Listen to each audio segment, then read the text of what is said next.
नमस्कार, मैं दुष्यंत आप लोगों के साथ में कनेक्ट हुआ हूं एक डिफरेंट टॉपिक के साथ में। ये टॉपिक अपने आप में एग्जाम ओरिएंटेड जो बच्चे पढ़ते हैं या जो थॉट्स हैं उनको उन सभी को कंट्रोल करके क्या क्या उनके मन में बातें आ सकती हैं और किस तरह से इन सब छोटी छोटी बातों का जो हमारे एग्जाम की तैयारी जो हम लोग करते हैं या जो जीवन में जो भी हम लोग जीते हैं तो उन सभी में क्या रोल रहता है, उन सभी चीजों को कैसे अपने आप पे ध्यान देना चाहिए, इंप्रूव कैसे करना चाहिए।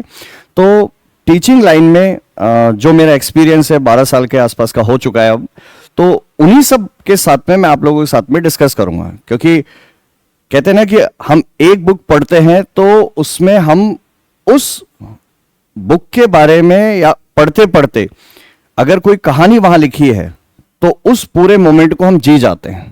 जैसे मूवीज में होता है कि मूवीज अगर एक मूवी हमने देख ली है तो हमको पता होता है कि ये सारे किरदार हैं जो निभाए जा रहे हैं, लेकिन जो स्टोरी है उस स्टोरी को हम कहीं ना कहीं पे सच मान लेते हैं और उसको सच मानने के बाद में वही सब बातें हमारे दिलो दिमाग में बैठ जाती है और उसके अकॉर्डिंग हम बिहेव करना चालू कर देते हैं या उसकी बातों को मानना चालू कर देते हैं।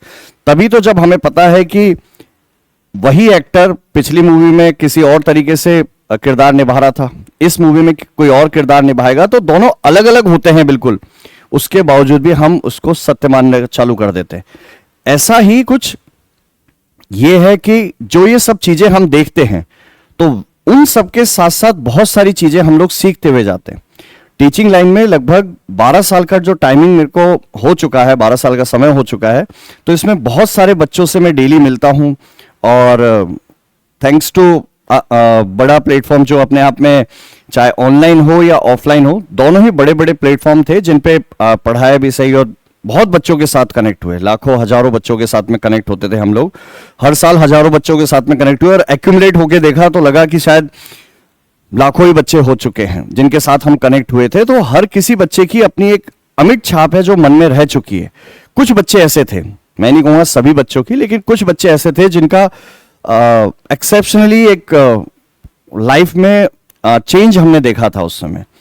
क्योंकि बच्चे कनेक्ट होते हैं, फिर उसके बाद में उनके सारी चीजें जो हैं धीरे धीरे करके जब डिस्कस करने लगते हैं तो समझ में आता है कि यार हाँ, इनको क्या प्रॉब्लम आई, फिर उसके बाद में इसको कैसे ओवरकम करना है। और ये खास बात पता है इस पूरे प्रोसेस की, ऐसा नहीं है कि किसी एक स्टूडेंट के साथ में जो हुआ है वही दूसरे के साथ होगा, नहीं, सबके लिए कंडीशंस अलग अलग होती है, बट जो सबके लिए सॉल्यूशंस बनते हैं वो ऑलमोस्ट सभी का सेम है।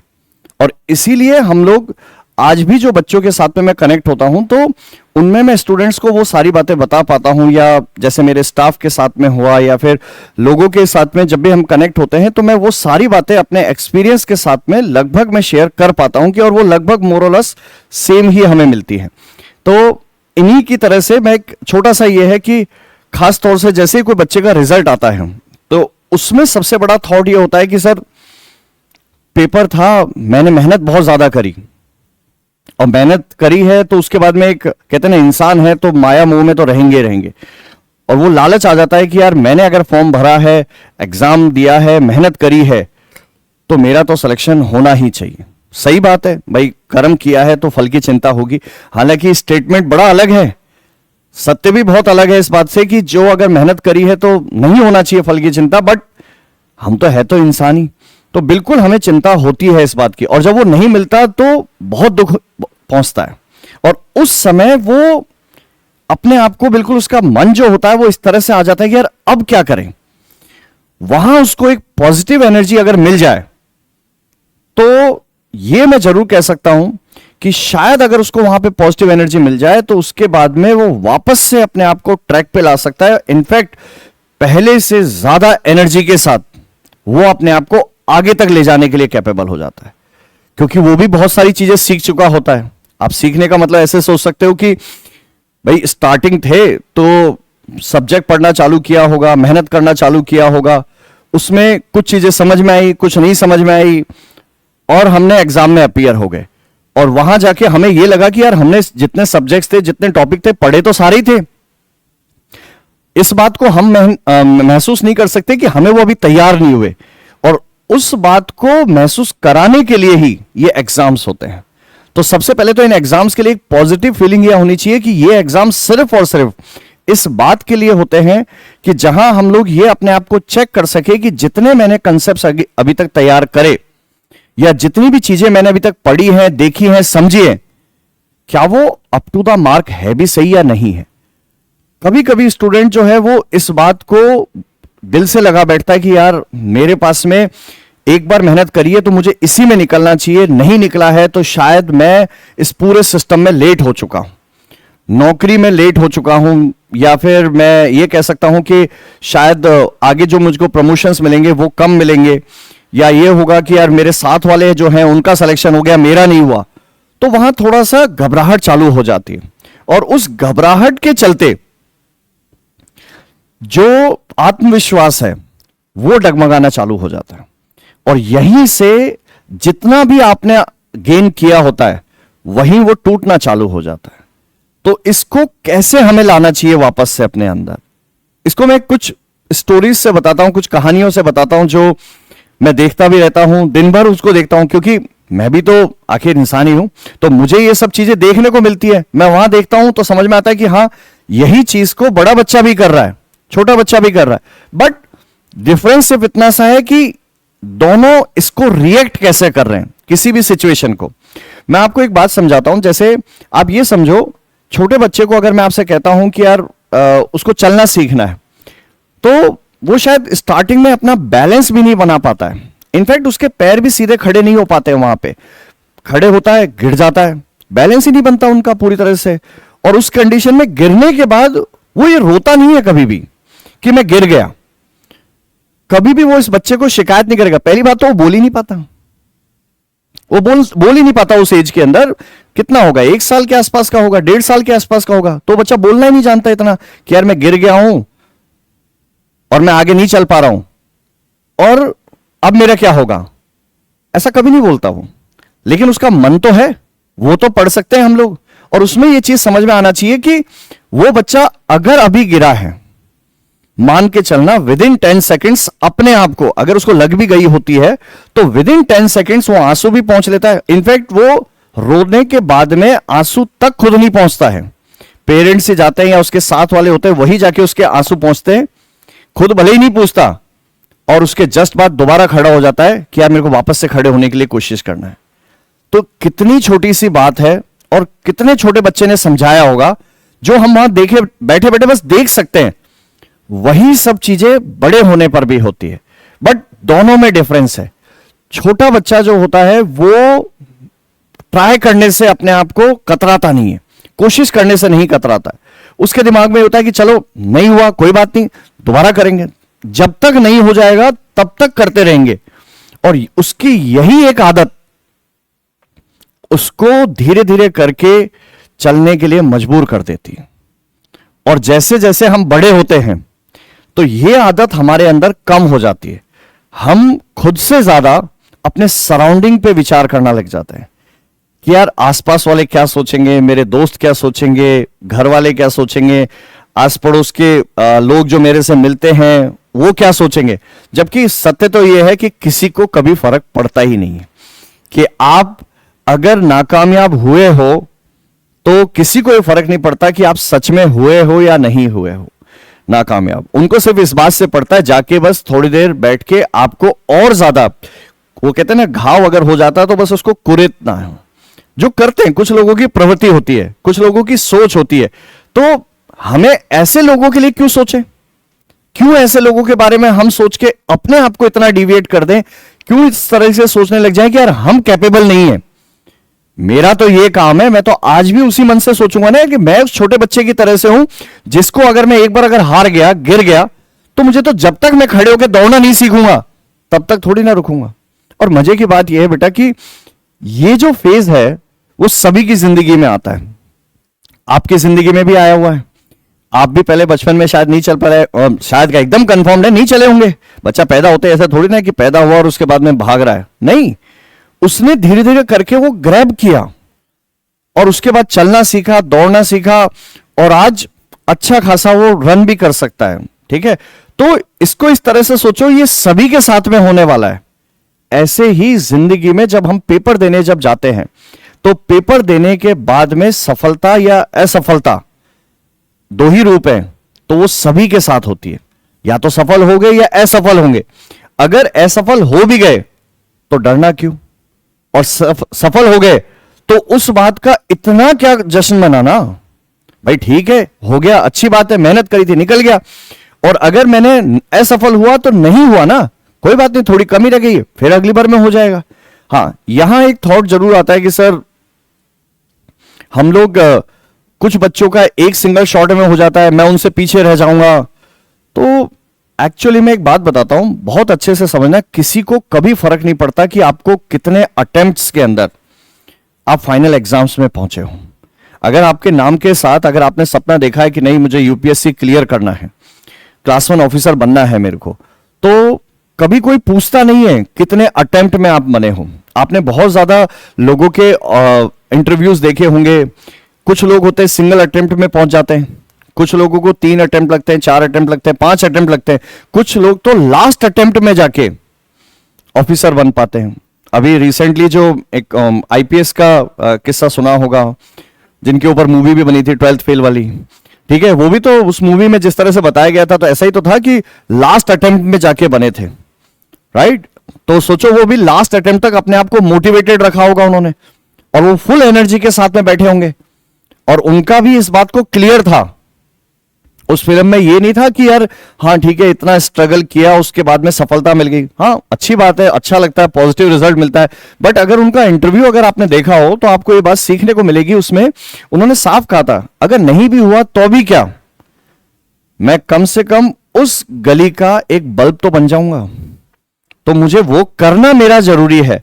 ये जरूरी नहीं है कि मैं इस एग्जाम के थ्रू वो कर पाऊंगा, ठीक है। जो मैंने सीखा है, जो मुझे करना है जिंदगी में, वो करना ही है।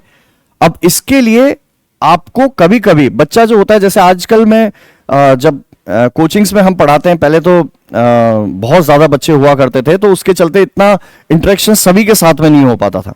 अभी ऐसा होता है कि लिमिटेड बच्चे हैं, कम बच्चे रहते हैं, ठीक है, इतने हैं कि हर किसी के बारे में मेरे को डिटेलिंग पता होती है, जितना वो मेरे साथ शेयर करते हैं।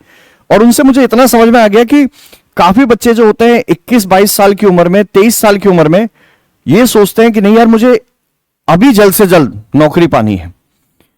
सही भी बात है, गलत नहीं है, लेकिन उसके लिए अगर आपके पास में पूरी तरह से आप तैयार नहीं हो तो आप कैसे ये सपना देख पा रहे हो, किस तरीके से वहां पे पहुंच जाओगे।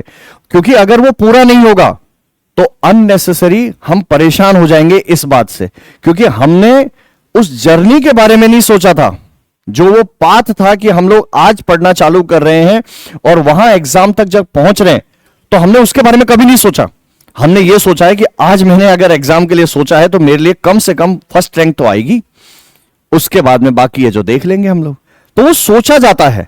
अब उसके चलते खुद को बार बार, अगर कोई भी टॉपिक नहीं हो पाता, कंसेप्ट नहीं हो पाता, फॉर्मूले याद नहीं हो पाते, या नोट्स नहीं बन पाते, रिवीजन नहीं हो पाता, तो लास्ट में आते आते बहुत सारी चीजें एक साथ क्लब हो जाती है माइंड में। और फिर उसके बाद में एक ऐसा टाइम आता है कि यार अगर पेपर से कुछ दिनों पहले वहां वो नहीं अगर रिवाइज कर पाता, या इतने सारे थॉट्स अगर उसके दिमाग में आ चुके होते, तो पेपर आते आते वो इस बात के लिए सरेंडर कर देता है कि भाई पेपर ही नहीं देने वाला मैं। ये बहुत गंदी सिचुएशन है। जबकि किसी ने उससे कहा नहीं, किसी ने कभी ये नहीं कहा कि तेरा सिलेक्शन नहीं होगा, ये उसके खुद के थॉट्स थे। खुद ने इतने बड़े बड़े सपने वहां पे बना लिए थे कि मैं ये रैंक लाऊंगा, ऐसे होगा। देखो, सपने बनाने चाहिए, सपने देखने भी चाहिए, मेहनत भी करना चाहिए, लेकिन ये नहीं हो कि सिर्फ और सिर्फ ये सोच लिया जाए कि अगर ये नहीं तो कुछ भी नहीं। ऐसा नहीं होता है जिंदगी में। वैसे भी कहते हैं ना कि जो हम चाहें, अगर सब कुछ हमें मिल जाए तो फिर हमारा भाग्य तो हम खुद ही लिख लेंगे। उस करतार की, फिर वो कर्ता जो है उसकी कहां जरूरत है हम लोगों की, ठीक है। वो भी तो सब चीजें लिख रहा है ना, सारी चीजों को। तो वो हमें इस बात के लिए तैयार कर रहा है कि हमें बस अपना लेवल तैयार करना है, अपने आप को समझना है, जिंदगी में आगे इंप्रूव करना है। और अगर आपने ये सोच के पढ़ते रहे या जिंदगी के कोई भी काम करते रहे कि यार बस मेरा कर्म सिर्फ इतना सा है कि मुझे सिर्फ और सिर्फ पढ़ाई ही करनी है, तो शायद हम लोग जिस एम के लिए सोचा हुआ है वहां पहुंच जाएंगे। और अगर नहीं तो कम से कम जिस दिन पहले दिन जो थे उसके बाद में जब लास्ट डे हम लोग तैयारी करना छोड़ते हैं कि भैया आज हो गया बहुत, तो कम से कम खुद में एक इंप्रूवमेंट फील होगा। वो इंप्रूवमेंट फील होना बहुत जरूरी होता है। जिंदगी में हमेशा हमें चलते रहना चाहिए, कभी रुकना नहीं चाहिए। इसको इस बात से भी कहते हैं नदी का पानी बहता रहे तो अच्छा, अगर रुक गया तो पानी सड़ जाता है। ऐसी ही जिंदगी होती है। अगर जिंदगी में हम ये सोच के रुक गए कि नहीं यार हमारे लिए इससे ज्यादा कुछ भी नहीं है, तो हमारा एक ही थॉट है जो हमारे आसपास रह गया वहां पे। तो अब इसमें थॉट ये आता है कि क्या सच में हमें अपने एम को छोड़ के, मतलब उसके लिए क्या छोड़ देना चाहिए, या उसके लिए तैयारी नहीं करनी चाहिए, या उसके लिए रुकना नहीं चाहिए?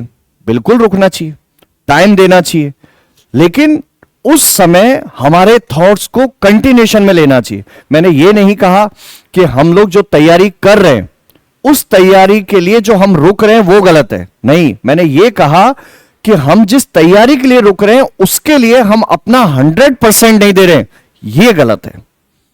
अगर हम वहां पे रुक रहे हैं तो इतनी देर तक मेरा खुद का इंप्रूवमेंट होना चाहिए।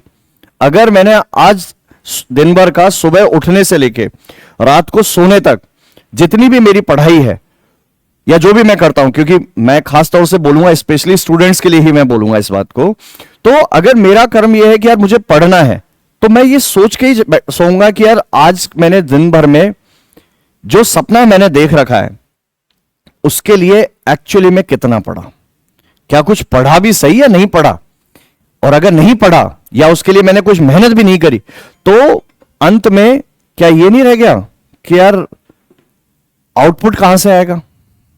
चांस ही नहीं है। तो खुद इस बात के लिए पहले डेली खुद को तैयार करो कि यार हां, मैंने अगर अपना जो सपना मैंने सोच लिया है, जो ड्रीम मैंने सोच लिया है कि सपोज मैं मेरे साथ में लगा चुका हूं कि यार मुझे मेरे नाम के साथ में यूपीएससी ऑफिसर लगाना है, आईएएस ऑफिसर लगाना है, आईएएस ऑफिसर लगाना है, या ये कोई भी जिस भी एग्जाम के लिए आप टारगेटेड हो किसी भी लेवल पे, ये नहीं कहता कि सिर्फ क्लास 1 के लिए ही हो। देखो सपने बड़े देखने चाहिए, छोटे सपने क्यों देखूंगा? जब सपने ही देखना है तो बड़े देखूंगा। तो अगर आपने कोई भी एग्जाम के लिए सोचा हुआ है तो उसके लिए अपना टाइम बाकी सब चीजों को छोड़ के जितनी देर मेहनत कर रहे हो और खुद से कह रहे हो कि यार ये मेरे मेहनत करने का टाइम है, तो उस समय तो डेडिकेटली पूरी तरह से सिर्फ और सिर्फ उस एम के लिए ही अपना टाइम स्पेंड करो। इसके अलावा अगर हम किसी भी जगह जाते हैं तो पीछे मुड़ के जब आप देखोगे, आज से जब तैयारी करते हैं तो 1 साल से 2 साल का टाइम लगता है। ये सच बात बता रहा हूं मैं, किसी भी तैयारी पे जब जाते हैं तो 1 साल से 2 साल का टाइम लगता है, और खासतौर से अगर यूपीएससी में जा रहे हो 2 साल का साइकिल होता है ये। 1 साल आप तैयारी करते हो, फिर उसके बाद में आप एग्जाम में अपियर होते हो, फिर उसके बाद मेंस आता है, फिर इंटरव्यू आता है, फिर रिजल्ट आता है। सही रहा तब भी आपको ज्वाइनिंग 1 साल के बाद मिलती है, तो कम से कम 2 साल का साइकिल तो है ही सही। हाँ ये जरूर है, खुद को शाबाशी देना है, ठीक है।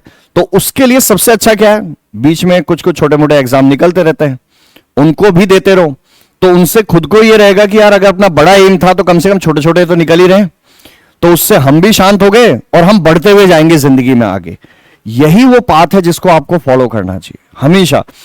मैं आपको बात बताता हूं, जैसे एक स्टूडेंट था भुवनेश्वर में, मेरा ही स्टूडेंट था, मतलब जिस इंस्टीट्यूट में हम पढ़ाते थे, तो वहां एक स्टूडेंट था, वो स्टूडेंट ने मतलब एक दिमाग में एक छाप छोड़ दी है मेरे। होते ना कुछ ऐसे स्टूडेंट्स आते हैं जो कि दिमाग में एकदम फिट कर जाते हैं कि कभी भी रिकॉल करेंगे सर, तो वो फटाफट रिकॉल हो जाएगा मेरे को। तो भुवनेश्वर सेंटर पे हमारे जितने भी बच्चे थे, हर साल बहुत सारे बच्चों को हम पढ़ाते थे, एक बच्चा मेरे दिमाग में सबसे पहले रहा। इनफैक्ट वो हमारा पहले बैच का था, 2013 में मैंने जो पढ़ाया था पहला बैच, उसी का बच्चा था वो स्टूडेंट ऐसा था कि जो कि फाइनेंशियली इतना स्ट्रांग नहीं था, तो वो जब क्लासेस करने आता था तो हेल्दी थे काफी ज्यादा, मतलब हैं अभी भी, उनसे बातचीत होती रहती है, कभी कभी आते हैं उनके मैसेज। तो वो सुबह सुबह अपने क्लास लेने के लिए, उस टाइम में भी 8 घंटे 9 घंटे की क्लास चलती थी हमारी, ठीक है, लॉन्ग आवर्स की क्लास लेना मतलब पहले से ही था और अब भी ले रहे हैं। तो वो आए सुबह सुबह, तो ऐसा होता था कि जल्दी आते, उसके बाद क्लास जाते और 4 घंटे के बाद में ही मैं ब्रेक देता था, फिर उसके बाद में 4 घंटे दोबारा बैठते थे। तो अच्छा क्लास में पढ़ते थे, तो इसलिए पॉइंट आउट तो इजीली हो ही गए थे। ठीक है, तो समझ में आ गया था कि लड़का सही पढ़ रहा है। तो फिर वो अपने आप होता है ना कि समझ में आ गया था कि यार इसको कोई दिक्कत है। फिर कुछ भी दिक्कत होती है वो बिंदास बच्चे की तरह से रहता था कि सर नहीं आया समझ में, प्लीज एक बार दोबारा बता दो, ये क्वेश्चन है इसको कैसे करेंगे सर। तो और जो ब्रेक होता था कुछ क्वेश्चंस को, क्योंकि क्लास के रिदम को आगे ले जाने के लिए हम कहते थे आप इसको ब्रेक में पूछ लेना, तो हम उसको ब्रेक में भी बता देते थे। तो वो कभी कभी जिस डाउट को ब्रेक में पूछता था तो बातें धीरे धीरे होने लगी। तो मैंने बताया बेटा कि एक दिन मैं जब निकल रहा था तो निकलते निकलते पूछा मैंने, बेटा कि क्वेश्चन हो गए थे? बोला हाँ सर सारे हो गए थे। मैंने कहा चलो बढ़िया, आज कोई डाउट है पूछने का? बोला नहीं सर कोई डाउट नहीं। तो मैंने कहा चलो बढ़िया। मैंने कहा फिर मैं क्या खा रहा है? हाथ में था उनके तो बिस्किट खा रहा था। फिर मैंने कहा अच्छा अकेले खा रहा है, अपने दोस्त को तो दे ले कम से कम। तो बोला सर वो खा लिया, मैं पूछा इससे तो नहीं खाया। मैंने कहा चलो ठीक है। तो फिर मैंने बोला खाना क्यों नहीं लेके आया? तो वो लाइन सुन के बड़ा मैं शॉक रह गया। उसने एक ही लाइन बोली कि सर पेरेंट्स से नहीं है मेरे। तो बड़ा एकदम ऐसा लगा कि अच्छा। मैं रुका फिर वहां पे, मैंने पूछा कि तो फिर बेटा आप कैसे मैनेज करते हो? कि सर कुछ नहीं, हमारे रिलेटिव हैं उनके पास रहता हूं, जो खाना मिल जाता है खा लेता हूं, और नहीं मिलता तो कोई बात नहीं आ जाता हूं। आज नहीं मिला खाना मेरे को तो बिस्किट है उससे काम चला रहा हूं। फिर मैंने पूछा फिर कैसे मैनेज करते हो? बोला सर वो यहाँ पर मुझे फीस देना था तो मैंने पार्ट टाइम एक कॉलेज में पढ़ाया था, बच्चों को ट्यूशंस दिया था मैंने, वहां से कुछ पैसा इकट्ठा किया, कोचिंग की फीस दिया और अपने लिए थोड़ा बहुत पैसा बचाया और उससे स्कूटी सेकंड हैंड खरीदा है और उससे डेली आना जाना करता हूं। फिर मैंने पूछा यार बेटा फिर तैयारी कैसे करते हो, समझ में आता है नहीं, क्योंकि फिर एक अलग तरीके की फिर मेरे अंदर क्यूरियोसिटी आ गई थी, मैं जानना चाह रहा था अब उसके बारे में। तो फिर मैंने पूछा कि फिर आप कैसे मैनेज करते हो, कुछ किस तरह से, आगे क्या सपना देखा हुआ है आपने, क्या सोचते हो? बोला सर ज्यादा कुछ नहीं, बस इतना है कि जिंदगी नॉर्मल तरीके से झेलूं और कुछ नहीं चाहिए। ये लाइन सुन के मैं बड़ा सेटिस्फाइड हुआ कि इसका एम वो नहीं है कि मुझे इसी साल क्रैक करना है, मेरे को इसी उसमें होना है, जबकि सिचुएशन बहुत खराब चल रही है। फिर भी एकदम चेहरे पे वो मुस्कुराहट जो आज भी मेरे दिमाग में है कि उसी मुस्कुराहट से बैठता था क्लास में और जो अपना खाना पीना था खाता था, और उसके बाद में क्वेश्चंस भी पढ़ाई भी एकदम अच्छे तरीके से कर रहा, बहुत अच्छे तरीके से। और फिर मैंने पूछा कि भाई आप इस तैयारी के लिए कहां जाओगे, आगे क्या करोगे? तो बोला सर कुछ नहीं, गेट निकालना है, उसके बाद एमटेक करूंगा, फिर पीएचडी करूंगा, फिर प्रोफेसर बनूंगा और फिर बच्चों को पढ़ाऊंगा, यही मेरे जिंदगी का एम है। तो हुआ भी ऐसा ही, आराम से गेट भी निकाला उसने, एमटेक भी किया, आईआईटी में किया, उसके बाद पीएचडी भी किया। अभी शायद मुझे लगता है शायद पीएचडी या तो उनकी हो गई है या चल रही है, रिसेंटली जो मेरे पास अपडेट है कुछ दिनों पहले तक का, नहीं शायद उनका हो चुका है, क्योंकि बहुत पुरानी बात है, बहुत पुरानी बात है। तो उनका, हाँ उनका पीएचडी हो चुका है, वो दूसरे स्टूडेंट है, वो उनका पीएचडी हो चुका है और शायद वो किसी कॉलेज में प्रोफेसर वगैरह के पद पर हैं इस समय, पेपर पब्लिश हो चुके हैं उनके, इस लेवल पे वो आ चुके हैं। इसीलिए कभी भी कोई बच्चा जब मेरे से कहता है कि सर मैं एमटेक करना चाहता हूं, तो मैं कहता हूं कि मैंने एमटेक करने का सपना देखने वाला देखा है एक, उसका ऐसा सपना था जिसने उसने जिया भी है उसको।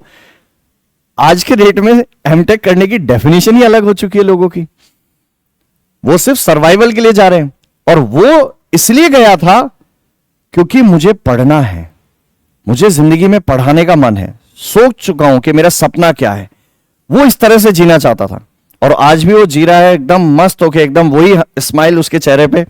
शादी की फोटो भी देखी, मेरा जिंदगी में सेटल हो चुका है वो। ऐसे ही एक स्टूडेंट और थे हमारे, वो स्टूडेंट आईआईटी के थे, वो आईआईटी के मिले थे मेरे को दिल्ली सेंटर पे, जब मैं क्लास ले रहा था वहां पर है, और वहां उस सेंटर पे उसमें उनके क्वेश्चंस बड़े एकदम यूनिक रहते थे, टू द पॉइंट पूछेंगे।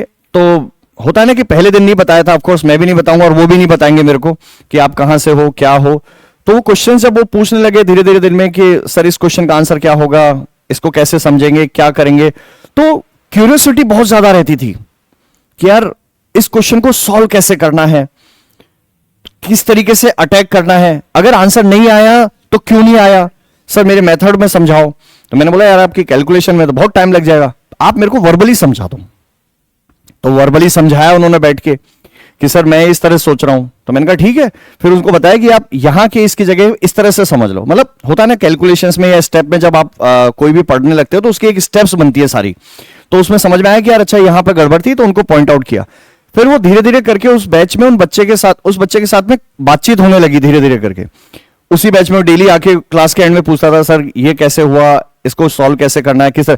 फिर वो कहते हैं ना जब बच्चों के साथ में आप खुल जाते हो, बातें करना चालू कर देते हो, तो वो एक सब्जेक्ट नहीं कई सब्जेक्ट पूछना चालू कर देते हैं। और जब वो धीरे धीरे करके सब्जेक्ट पूछना चालू किए तो हम भी हमारी तरफ से जितना हमारा सामर्थ्य था उस समय, जितने सब्जेक्ट्स थे हमारे पास में, तो उनके अकॉर्डिंग में रिप्लाई कर देता था, क्योंकि वहां मेरे लिए बाउंड था कि मैं सिर्फ लिमिटेड सब्जेक्ट से पढ़ा पाता था। तो वहां वो बच्चा कनेक्टेड रहा और फिर उसके बाद सडनली गायब हो गया। मैंने कहा मैं भी भूल भाल गया था उसमें, क्योंकि उस बीच में उससे काफी बातें होती थी। जैसे सपोज उसका एग्जाम है, प्रीलिम्स है, मेंस है, इंटरव्यू है, तो वहां तक मेरी बातें होती थी बच्चे से, तो मैं वहां तक उसका सपोर्ट करता था। मैंने कहा ठीक है यार बच्चे को अगर दिक्कत आ रही है तो मैं वहां तक बात करता था उससे कि मैंने कहा चल बेटा ठीक है यार आपको दिक्कत है तो इसको इस तरह से सॉल्व करना। उसने किया और उसके बाद में एकदम से गायब, कुछ दिनों तक कोई रिप्लाई नहीं, कुछ महीनों तक कोई रिप्लाई नहीं। फिर ऑल ऑफ सडन एकदम से बोला सर मैसेज आया कि सर आईईएस में सिलेक्शन हो गया, ये मेरी रैंक है। नहीं बताऊंगा, नहीं तो नेट पे सर्च करना किसको बड़ी दिक्कत लगती है, 1 मिनट में बता देगा देख के। लेकिन वो आईईएस में सिंगल डिजिट में थे, ये मैं जरूर बताऊंगा आपको। तो सिंगल डिजिट में वो रैंक के साथ वहां पे सिलेक्शन उनका देखा, तो अच्छा लगा कि यार आप पहुंच गए वहां तक। मैंने कहा कॉन्ग्रेचुलेशंस, आप एंजॉय करो ये वो। तो वो आज भी कांटेक्ट में है। अच्छा लगता है कि बच्चा वहां पे मेहनत करके जा रहा है। वहां भी उसमें एक ही चीज कॉमन थी, वो कभी इसलिए नहीं पूछा उन्होंने मेरे से, कभी इतना टाइम उनके साथ रहे, लगभग महीने भर के आसपास मेरी क्लासेस चली थी वहां पे, 2 सब्जेक्ट पढ़ाए थे इसमें तो, और बाकी बैचेस में भी ले रहा था क्लासेस दिल्ली सेंटर पे में। तो उसके चलते जब अलग अलग बैचेस को आप पढ़ाते तो काफी लंबा टाइम रह जाता है, तो किसी न किसी बैच में क्लैश हो ही जाता था, मिल ही जाते थे। तो वो पूछता रहता था कि सर इस टॉपिक को कैसे डील करना है, कैसे समझना है, मतलब वो तरीके पूछता था। उसने कभी ये नहीं कहा कि सर क्वेश्चन का आंसर नहीं आ रहा क्या करूं, नहीं होगा सिलेक्शन तो क्या होगा, कभी नहीं पूछा मेरे से, कभी डिस्कस नहीं किया, कभी इस बात की टेंशन नहीं ली कि मेरा सिलेक्शन नहीं हुआ तो क्या होगा। बस एक ही चीज कि सर मैं कोशिश कर रहा हूं और उसमें अब आगे कैसे जाना है। इस बात को मैं आपको सभी को कॉन्फिडेंटली कह सकता हूं कि जब भी कभी सीखना होता है तो हमेशा ऐसे ही सीखो जैसा आपने खुद ने बचपन में सीखा था। और बचपन में सीखते वक्त हमारा एक ही थॉट था, हमें बस वो करना है। हो सकता है सफल हो या नहीं हो, वो सेकेंडरी है। सबसे पहला, सबसे इंपॉर्टेंट, हमें ट्राई जरूर करना है, कोशिश हमेशा करते रहना है उसके अंदर। सेकेंडरी है कि हमें कब उसका क्या आउटपुट मिलेगा क्या नहीं मिलेगा, वो बहुत सेकेंडरी होता है। ऐसे ही जब आप चलते चलते हो तो आपको ये धीरे धीरे करके समझ में आने लगता है कि यार मेरे हाथ में सिर्फ इतना है, मैं मेहनत करूं। अब उसमें सेकंड जो इंपॉर्टेंट पैरामीटर जो रह जाता है वो सिर्फ इतना सा कि जब मैं ये वर्क कर रहा हूं या मैं मेरी पढ़ाई कर रहा हूं तो उस समय कहीं ना कहीं पे ये रहता है कि यार नेगेटिव थॉट्स आना चालू होते हैं, और वो आते ही हैं। मैंने एक बार पहले भी बताया था एक वीडियो में कि नेगेटिव थॉट्स इस लेवल के मुझे आ चुके थे, कभी कभी जब बैठे रहते थे तो लगता था, 2011 में जब तैयारी करी थी तब ऐसा फील होता था कि यार एक पता नहीं कोई न्यूज चैनल था उसने बोल दिया था कि 2012 में धरती खत्म हो रही है, तो इस लेवल का भी आ जाता था कि जब धरती खत्म हो रही है तो हम लोग क्या करेंगे। तो सच में ये इतना बड़ा थॉट था कि यार अगर अगले ही साल अगर खत्म हो रही है क्या जरूरत है पढ़ने की। फिर मैंने मतलब मनी मन में सोचा कि यार कोई बात नहीं, अगर जब जाना ही है तो खुद के नाम के साथ एक ऑफिसर वर्ड लगवा लेंगे, ये सपना था। मैंने कहा जाना तो है, मैं क्या सभी जाएंगे, अकेला मैं थोड़ी जाऊंगा।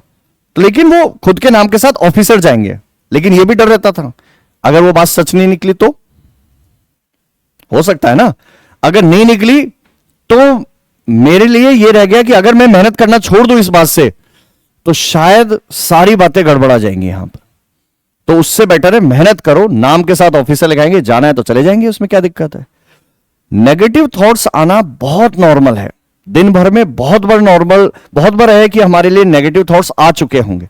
तो उनसे निकलने के लिए हमेशा हम लोग अपने जो टारगेट्स होते हैं, जो भी हमें लक्ष्य है कि आज हमें इतना अचीव करना है, तो वो छोटे ही बनाओ, कभी उनको बड़े मत बनाओ।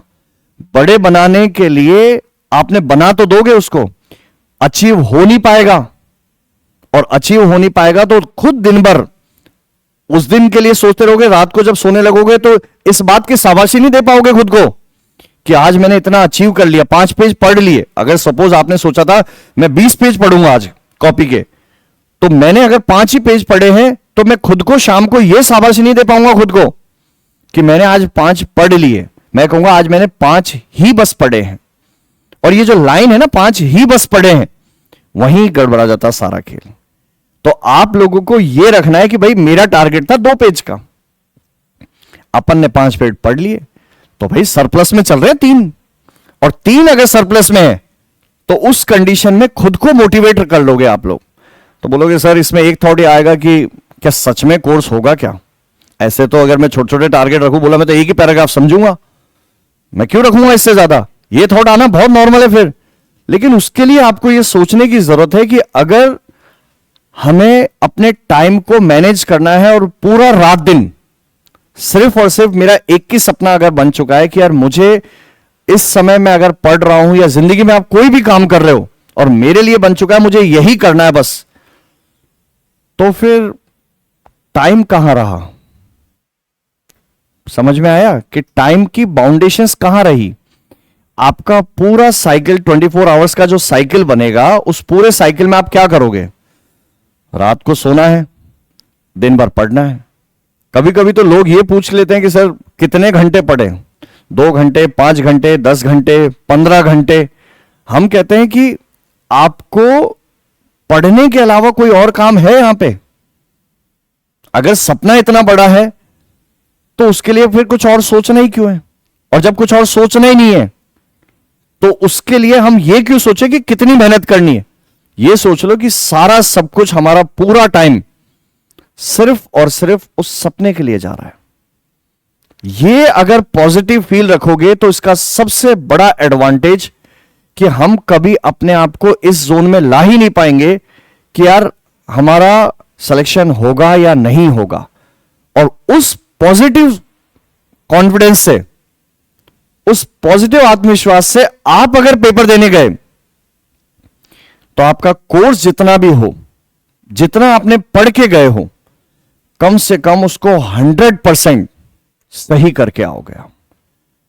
और इसमें सबसे बड़ी बात, आपने खुद आप देखोगे, नहीं तो आसपास के स्टूडेंट्स को जिससे भी आप बात करोगे, जिंदगी में किसी से भी मिलोगे, तो वो ये जरूर कहेगा कि यार पेपर में 100 क्वेश्चन अगर आए थे, मैंने अगर 70 अटेम्प्ट करे हैं या 80 अटेम्प्ट करे हैं, तो उनमें से 10 से 15 सिर्फ इसलिए गलत हो गए, या एक भी अगर गलत हुआ है तो सिर्फ इसलिए गलत हो गया कैलकुलेशन मिस्टेक हो गई यार, या ध्यान नहीं दिया था मैंने इसकी लाइन पे क्या कह रहा है। तो ऐसा क्यों हुआ?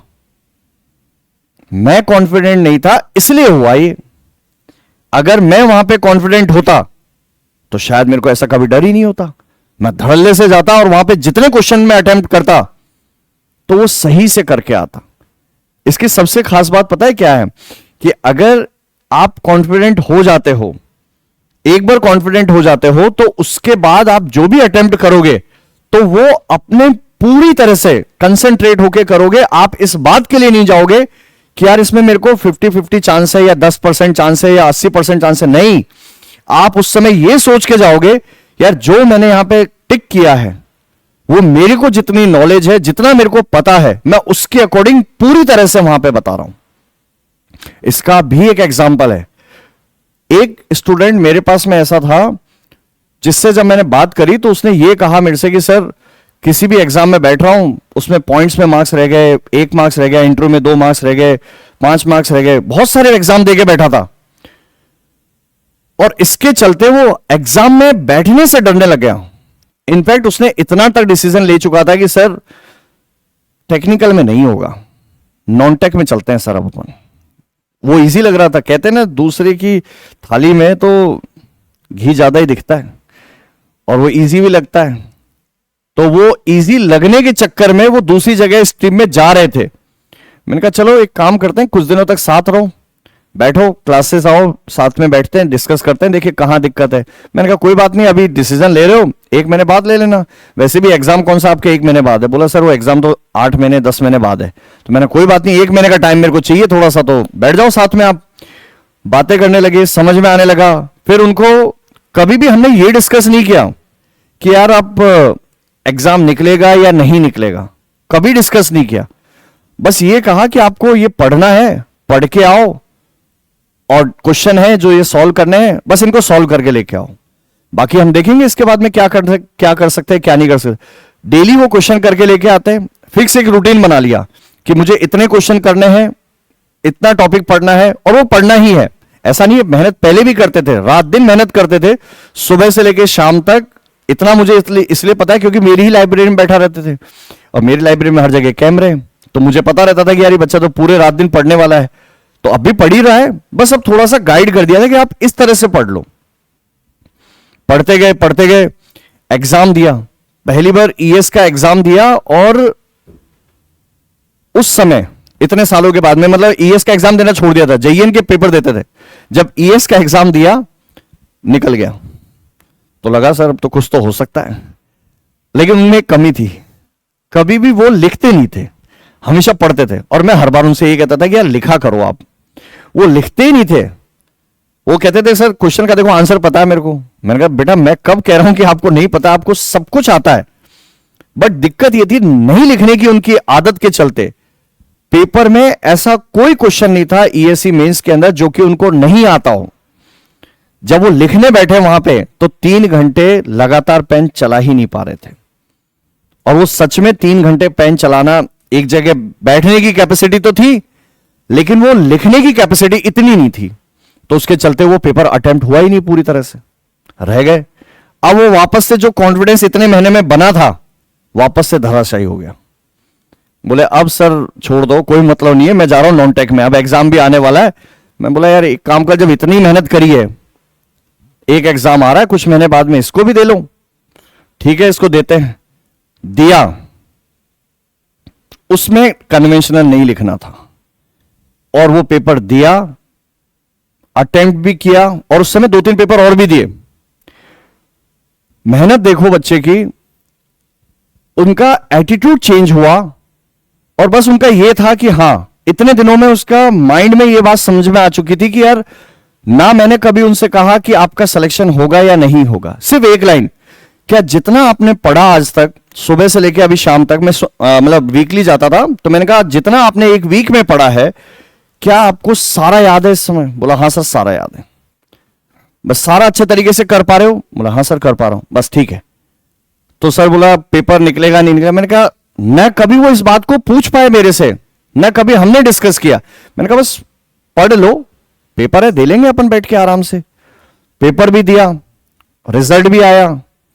जो बच्चा इस बात के लिए कहता रह गया कि सर मेरा सिलेक्शन नहीं हो रहा, मेरे नंबर कट हो रहे हैं, कट ऑफ हाई जा रही है, वही बच्चा कह रहा है सर हो गया सिलेक्शन, डिपार्टमेंट भी मिला।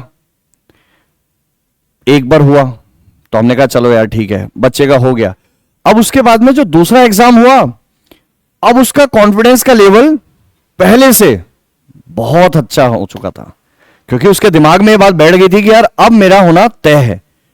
और उसको ऐसा नहीं कि इस बात का कि यार कई बार ऐसा होता नहीं कि घमंड आ जाए, पढ़ाई छोड़ दियो, नहीं, अब उसको जोश आ चुका है कि रात दिन पढ़ना है। पहले जितने घंटे बैठता था अब उससे 4 घंटे ज्यादा बैठता है। अब वो रात को सिर्फ और सिर्फ 9 बजे जाता था, सुबह 7 बजे आना है, नहा धो के खा पी के अपना आ जाता था और बैठा रहता था, दिन भर पढ़ना है। अगले 2-3 महीने में 2 नौकरियां और निकाली, अच्छा है, बहुत सारी नौकरी हो गई, मतलब कहते हैं ना, कहां तो 4-5 साल से एक एक नौकरी के लिए तरसे थे, अब 3 नौकरी हो गई। फिर उसके बाद में ऐसा लगा कि शायद यही लेवल है, ज्वाइन करने भेज दिया, घर वाले भेज रहे हैं, आराम से सारा सब कुछ सेट है। उनका वो सपना अभी भी बाकी था, तैयारी करना है। और तैयारी करते करते उन्होंने कहा कि नहीं सर, मुझे और भी पढ़ना है। अब तैयारी कर रहे थे आईएएस की, क्योंकि इतने टाइम से जो बैक एंड पे जो 2 पार्ट, जितने भी बच्चे मेरे साथ कनेक्ट होते हैं, मैं कभी बच्चे को ये नहीं कहता कि आप सिर्फ एक ही एग्जाम की तैयारी करो या जूनियर लेवल के लिए ही रह जाओ, नहीं। हमेशा ये होता है कि अगर आप हो कनेक्टेड, तैयारी कर रहे हो, तो भैया मैं आपको यूपीएससी जरूर दिलवाऊंगा, और तब तक रहूंगा जब तक कि आप इंटरव्यू का दे के वापस नहीं आ जाते, तब तक मैं आपका वेट करूंगा कि हाँ बेटा, बच्चा मेरा गया है वहां पर, वो इंटरव्यू दे के आएगा और बताएगा अपना। तो वो प्रीलिम्स हुआ, उसका निकाला उसने। उसके बाद में अच्छी खासी जॉब चल रही थी। बोला सर क्या करना है? मैं कुछ नहीं, आ जाओ पढ़ाई करो, अभी तो मेंस के लिए बहुत पढ़ना है। लेकिन वो अगले 2-3 महीने तक ऐसा नहीं है उन्होंने कभी भी टेक्निकल सब्जेक्ट के लिए पढ़ाई करी, नहीं। उन्होंने सिर्फ और सिर्फ नॉन टेक के लिए पढ़ा, और रात दिन। लेकिन अब उनकी एक कंडीशन थी, मेंस अगर आ चुका है तो लिखने की जरूरत उनको बहुत ज्यादा है, क्योंकि एक बार वो भुगत भोगी है, समझ आ चुका था कि सिर्फ और सिर्फ नहीं लिखने के चलते नहीं हो पा रहा था। अब वो रात दिन लिख रहे हैं बैठे बैठे। अभी आईएएस का मेंस भी दिया है उन्होंने। तो ये होता है तब जब आप इस बात के लिए रेडी हो जाते हो कि ये हम एक जर्नी में हैं, और अगर जर्नी में है तो हम कतई इस बात के लिए नहीं रहते कि हमारा सिलेक्शन कब होगा। हम लोग इस बात के लिए हैं कि जो मैंने पढ़ा है, जितना मैंने पढ़ा है, क्या मुझे पूरी तरह से समझ आया या नहीं आया। आप सिर्फ एक चीज के लिए हो, सिर्फ एक चीज के लिए खुद को आप कह सकते हो कि यार जो मैंने पढ़ा वो मुझे समझ में आना चाहिए। और अगर वो मुझे समझ में आ रहा है तो कोई बात नहीं, थोड़ा सा टाइम लग सकता है, आज नहीं तो कल, कल नहीं तो परसों, निकलेगा जरूर एग्जाम, और बहुत सारे निकलेंगे। लेकिन इस बात से कतई नहीं घबराना चाहिए कि यार क्या होगा, और ये नहीं होगा तो क्या होगा। तो कॉन्फिडेंट होना भी अपने आप में एक ट्रिकी होता है, और इसी के चलते जितने भी मार्क्स जो आपके एग्जाम्स में आते हैं, या जिस भी कोई भी काम आप जो करते हो, वो कहीं ना कहीं आपके कॉन्फिडेंस के ऊपर ही डिपेंडेंट होता है। तो इसके लिए आप हमेशा ये करना, जिंदगी में अपने आसपास हमेशा जो आपको पॉजिटिव फीलिंग्स दे, जो सकारात्मक एनर्जी आपको दे, ऊर्जा दे कि भाई कि हाँ यार आप अच्छी बातें कह पा रहे हो। हाँ, ये मत सोचना कि कोई नेगेटिव बोले। अगर आपको कोई इंप्रूव करने के लिए कह रहा है तो सुनो, बिल्कुल एक्ट भी करो उसके ऊपर। लेकिन अगर कोई आपसे बोले कि तुमसे नहीं होगा, तुम नहीं कर सकते, हाथ जोड़ो और निकल जाओ। कभी मत रहो ऐसों के पास। हो सकता है ये वो लोग हो जिन्होंने खुद कभी कुछ नहीं किया हो, और वो तुमसे भी यही कहते हो। लेकिन दिक्कत पता है ऐसे लोगों की खास बात क्या है? ऐसे लोग जब आपका सिलेक्शन हो जाता है या जिंदगी में आप सफल हो जाते हो, तब कहते हैं हमने तो कहा था ये निकलेगा, क्रेडिट लेने जरूर आ जाएंगे। तो ऐसे लोगों से ये क्रेडिट लेंगे और आपके ऊपर भरोसा भी दिखाएंगे, लेकिन सिलेक्शन के बाद दिखाएंगे। तो सिलेक्शन के बाद ही मिलते, क्या दिक्कत है? अगर सिलेक्शन नहीं है तब तक अपने आसपास उन लोगों के साथ ही रहो जो आपको हमेशा पॉजिटिव फीलिंग दे, आपको शाबाशी दे, आपका होता ना कि मोरल आपको बढ़ा सके, आपको कुछ अच्छी चीजें सिखा सके, इंप्रूवमेंट हो सके। रात दिन मेहनत करो, ये जर्नी है जिस पे आप बैठते हो, और उस जर्नी में आप हमेशा ऐसी चीजों के आसपास रहो जहां से आपका कॉन्फिडेंस बूस्ट करने वाले लोग मिले आपको। या खुद के लिए अगर देखना है और खुद को अगर लगेगा यार मेरे को तो नहीं मिल रहा, कोई भी नहीं है, अकेला रहता हूं, कोई बात नहीं, एक बच्चे को खेलते हुए देख लो। या खुद बच्चे अगर बोले कि साहब वो भी नहीं है, मैं तो अकेला ही रहता हूं, खुद ये सोच लो कि मैं अगर छोटा बच्चा होता तो इस सिचुएशन में या उसकी जो प्रॉब्लम थी तो मैं उसमें कैसे डील करता था। तो जब आपने जो बचपन में किया होगा वैसे ही अभी करो और यहां से निकल जाओगे। हम फ्यूचर देख नहीं सकते, पास्ट बदल नहीं सकते, हम लोग सिर्फ और सिर्फ प्रेजेंट में जी सकते हैं, और प्रेजेंट का काम सिर्फ एक ही है सपना देखा हुआ है, मेहनत करना है, जितना समझ में आए रात दिन एक कर दो, क्योंकि ऐसे लोग आगे जिंदगी में, अगर आप प्रेजेंट में रह के अपनी मेहनत करते रहोगे, टाइम जरूर लग सकता है, क्योंकि आपके सपने, कोई छोटे मोटे सपने कोई नहीं देखता आज के डेट में, कोई नहीं देखता। और सपने अगर बड़े देख लिए तो रेडी रहो उसके लिए, फिर बाद में तो बहुत सारे लोग मिलेंगे ही सही कहने के लिए, हमें तो पहले से पता था, राइट। तो हमें बिल्कुल जाना है वहां तक, और हां, उनसे भी शाबाशी लेनी है, अभी खुद को दे लो, और बाकी उसके बाद में बाकी उन लोगों से भी मिलेगी। मिलते हैं आप लोगों से नेक्स्ट वीडियो में। Thank you.